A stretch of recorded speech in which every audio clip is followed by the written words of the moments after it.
मित्रों नमस्कार। ज्योतिष विद्यासागर में आपका स्वागत है। मित्रों, वीडियो को लाइक सब्सक्राइब आप जरूर करना, ये मेरा आपसे निवेदन है। आज मैं आपको नई चीज बताऊंगा कि दशा देखकर ही आप पहचान जाओगे कि इस जातक का समय कैसा रहेगा। दशा की पहचान मैं आज आपको बता रहा हूं कि दशाओं से ही हमें ये पता चलता है कि दुख होगा या सुख होगा, और या कब तक रहेगा। दुख होगा तो कब तक रहेगा, सुख रहेगा तो कब तक रहेगा। बड़े ध्यान से देखना है आप। ये शास्त्रीय नियम है, ये कोई अपना बनाया हुआ नियम नहीं है। ये मंत्रेश्वर जी, पराशर जी द्वारा दी गई सूत्र। पराशर जी एक बार बहुत बड़ी तपस्या किए और तपस्या में नवग्रहों की तपस्या थी। वो नवग्रह प्रसन्न हुए और पराशर जी ने उनसे विनती किया, आप अपने राज की बात बताएं। तो नवग्रह ये सारी चीजें उनको बताए हैं जो पराशर जी अपने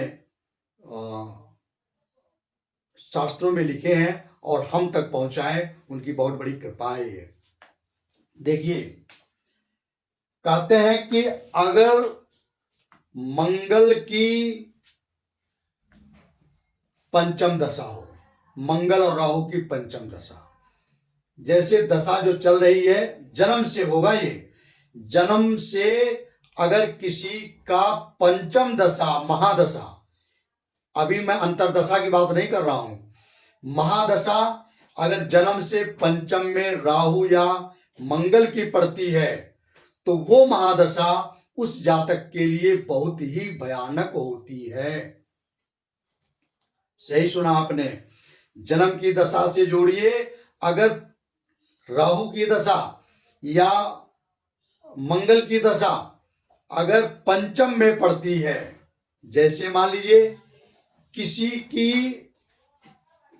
जन्म के समय दशा उसको केतु की मिली, केतु की दशा किसी को मिली जन्म के समय। मित्रों, एक चीज मैं रोक रहा हूं वीडियो, अगर जन्म के समय अच्छी दशा मिलती है तो उस व्यक्ति का लाइफ सुधर जाता है। जन्म के समय खराब दशा मिलती है तो उस व्यक्ति का लाइफ बिगड़ जाता है। बोलिए क्यों? इसलिए कि यदि शनि मंगल राहु केतु की दशा आ गई जन्म से ही तो वो स्वास्थ्य को बिगाड़ता है, और जब स्वास्थ्य बिगड़ता है तब आदमी की, बच्चे की पढ़ाई नहीं हो पाती, परवरिश नहीं हो पाती, माता पिता का देहांत हो जाता है। ऐसी दशाओं में उसको कोई कोई कष्ट होते हैं, इसलिए पढ़ाई में बाधा होती है, परवरिश ठीक नहीं हो पाती, खान पान अच्छा नहीं रहता, इसलिए उसकी भविष्य जो है उसका खराब हो जाता है। बाद में बेशक कितनी अच्छी दशा आती रहे, अरे भाई बाद में 20 साल के बाद 25 साल के बाद आपकी बृहस्पति की दशा आ जाए, शुक्र की दशा आ जाए, शुक्र का राज योग हो, लेकिन क्या आप सुखी रह पाओगे अगर आप पीछे आपने कर्तव्य नहीं किया है, अनपढ़ हो, तो कुछ सीखे पढ़े नहीं हो तो आप आगे चल के क्या करोगे? बीमारी से आप उबर नहीं पाओगे तो अच्छी दशा आपकी क्या करेगी? इसलिए मित्रों, जन्म के समय शुभ दशा आनी जरूरी है। अच्छा, अगर मान लीजिए किसी की केतु की दशा आती है तो केतु की दशा के बाद केतु शुक्र सूर्य चंद्र और मंगल, केतु से पंचम में मंगल की दशा आती है तो मंगल की दशा पंचम अगर दशा होती है तो वो दशा मंगल की बहुत ही खराब होगी, बड़ी निकृष्ट मानी गई है।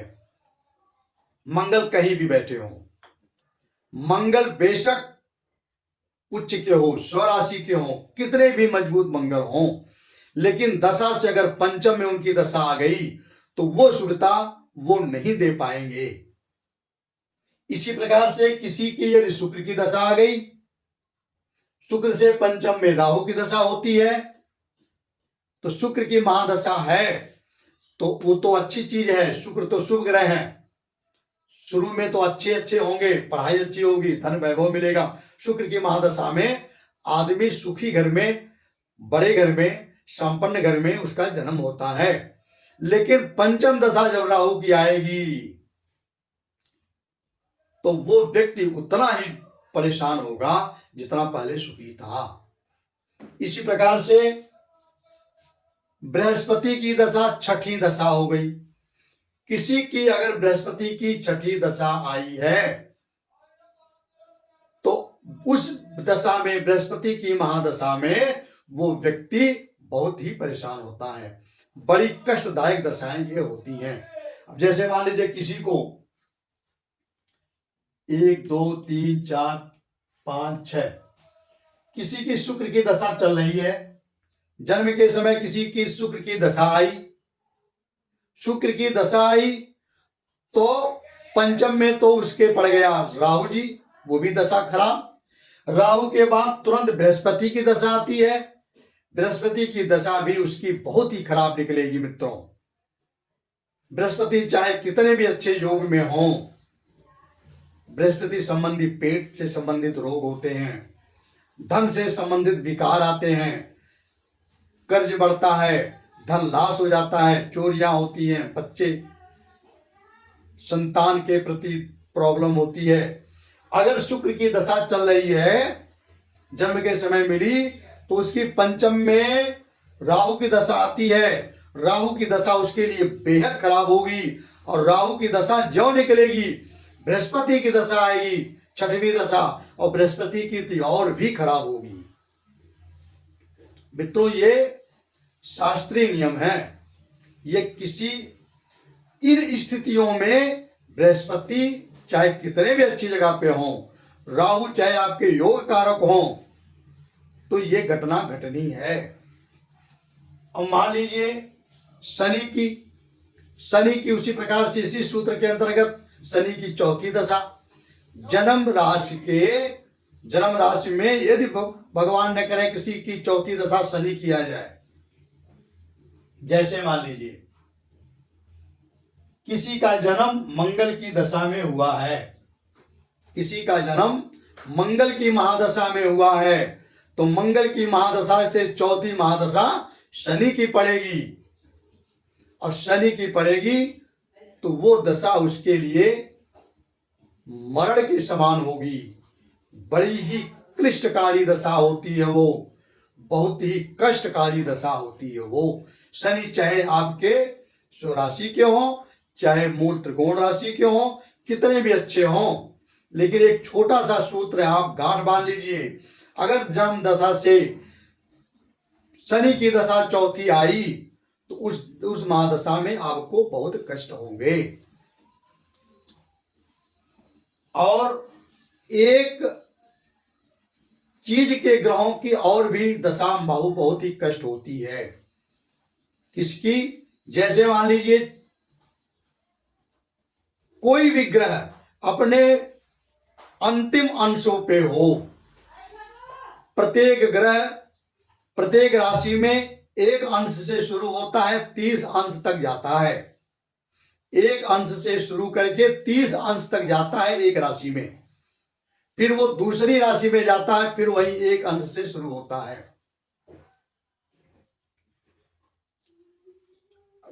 अच्छा, एक तो ये हो गया। दूसरा, कुछ ग्रह ऐसे होते हैं कि जो लास्ट अंशों पे होते हैं, अंतिम अंशों पे होते हैं, हालांकि वही आत्मकारक भी होते हैं।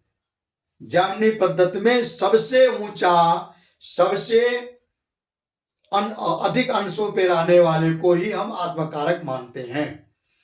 आत्मकारक ग्रह अगर मान लीजिए किसी का 30 अंश पे है, 29 पॉइंट कुछ पे है, 30 पे है, तो ऐसे ग्रह की जब दशा आएगी तो वो दशा भी बहुत ही कष्टकारी होती है। किसी भी ग्रह हो, चाहे शुभ ग्रह हो चाहे अशुभ ग्रह हो, जो ग्रह अंतिम अंशों पे है किसी राशि में, तो उस ग्रह का महादशा बहुत ही खराब जाएगी। और देखिए,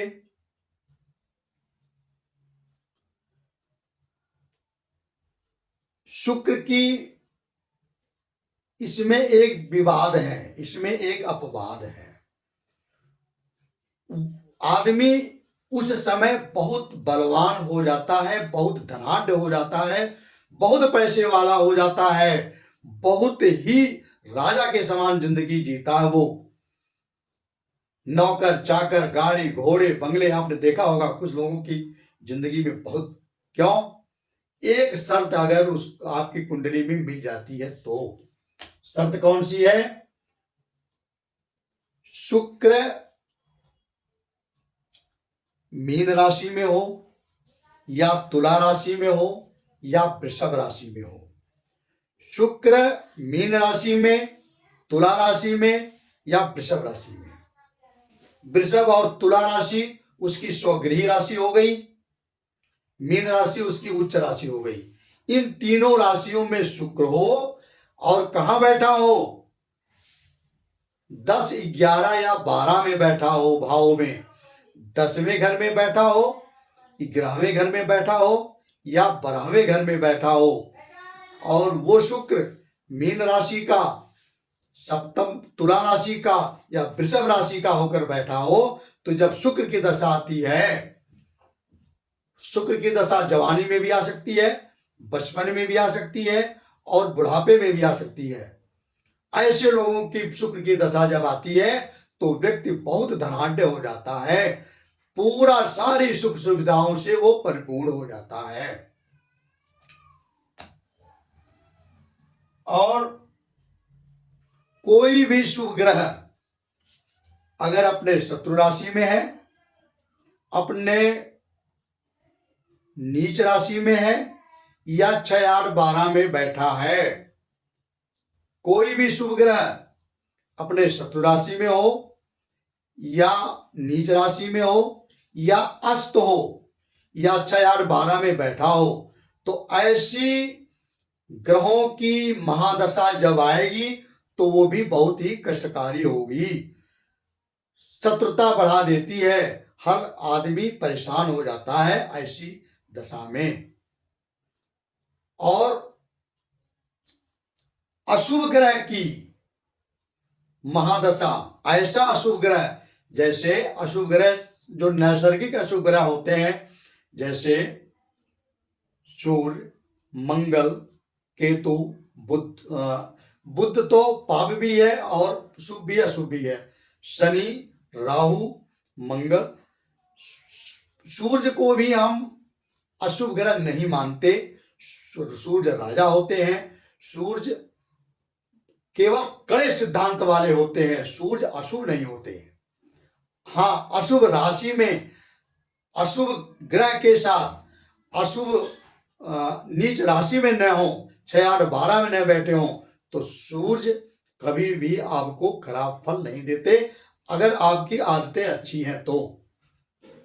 परोपकारी बनाते हैं सूर्य, यज्ञ करवाते हैं सूर्य, हवन करवाते हैं सूर्य, धर्म का कार्य करवाते हैं सूर्य। लेकिन अगर वो 6, 8, 12 में बैठे हैं, शत्रु के राशि में बैठे हैं, शत्रु के साथ बैठे हैं, शनि मंगल से पीड़ित है, तो आपके चरित्र को बिगाड़ देंगे। वो ऐसा चरित्र बिगाड़ेंगे कि ऐसा काम करोगे आप कि जो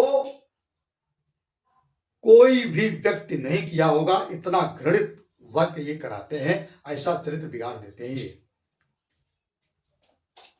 अगर अशुभ ग्रह किसी शत्रु राशि में बैठा है, किसी नीच राशि में बैठा है, और अस्त भी है, और 6, 8, 12 का भी स्वामी हो गया, या 6, 8, 12 में बैठा है, तो ऐसा ग्रह अपनी महादशा में उसको समझ लीजिए कि इतना कष्ट देगा कि व्यक्ति उससे अच्छा तो मरना ही समझेगा। बहुत कष्टकारी दशा वो होगी। शुभ की जब यह स्थिति आती है शुभ ग्रहों की, तो कष्टकारी होगी केवल, लेकिन अशुभ ग्रह की जब ऐसी दशा आती है तो बहुत कष्टकारी होगी। अमोघ दुख, अमोघ दुख उसको कहते हैं कि जो बहुत बड़ा दुख होता है, वो दुख कटने वाला नहीं होता, जीवन भर के लिए दुख हो जाता वो। जब तक जीवन रहता तब तक वो कष्ट आपके साथ रहेंगे, उसको अमोघ दुख कहते हैं। अच्छा, ये तो हुई महादशा की बात। अब हम यही लगे हाथों अंतरदशा की बात भी बता देते हैं। कौन सी अंतरदशा शुभ होती है और कौन सी अंतरदशा अशुभ होती है। पहले ये देखिए कि जिसकी अंतरदशा चल रही है, कहीं वो महादशा का शत्रु तो नहीं है, या अंतरदशानाथ जहां बैठे हैं वो राशि महादशानाथ की शत्रु तो नहीं है। 2 पॉइंट। तीसरा, वो अंतरदशानाथ लग्नेश का शत्रु तो नहीं है। अगर ये तीनों चीजें हैं तो उस अंतरदशानाथ की दशा भी बहुत ही खराब होती है, बहुत ही कष्टकारी होती है। अपने शत्रु राशि में न हो, महादशानाथ के शत्रु राशि में न हो, महादशा का शत्रु न हो और लग्नेश का शत्रु न हो, ऐसे अंतरदशा अगर ये तीनों चीजें हैं तो अंतरदशा नाथ की उस समय अंतरदशाएं बहुत ही खराब होती हैं। और यदि ऐसा नहीं है तो अंतरदशा नाथ की दशाएं बहुत ही शुभ हो जाती हैं। मित्रों, ये मैंने छोटे से स्तोत्र में आपको इसलिए बताया कि जातक ये समझ लेता है कि इस दशा में छोटा सा पहचान है, ये कोई बहुत बड़ा गलत गुड़ा भाग नहीं है। आप छोटी सी सूत्र से समझ जाओगे कि कौन सी दशा खराब होगी और कौन सी अंतरदशा खराब होगी, कौन सी दशा शुभ होगी और कौन सी अंतरदशा अशुभ होगी। मित्रों, वीडियो को लाइक सब्सक्राइब जरूर करना, इसका लाभ सबको मिलना चाहिए। ये फ्री की वीडियो है, इस पर कोई पैसे नहीं है, लेकिन ज्ञान सबके तक पहुंचना चाहिए। आप पढ़ करके अपने तक इसको सीमित मत रखना। ये ज्ञान जितना दूर तक पहुंचे उतना ही हम आपका अपना सौभाग्य मानेंगे। मित्रों नमस्कार, धन्यवाद। आज की वीडियो में इतना ही।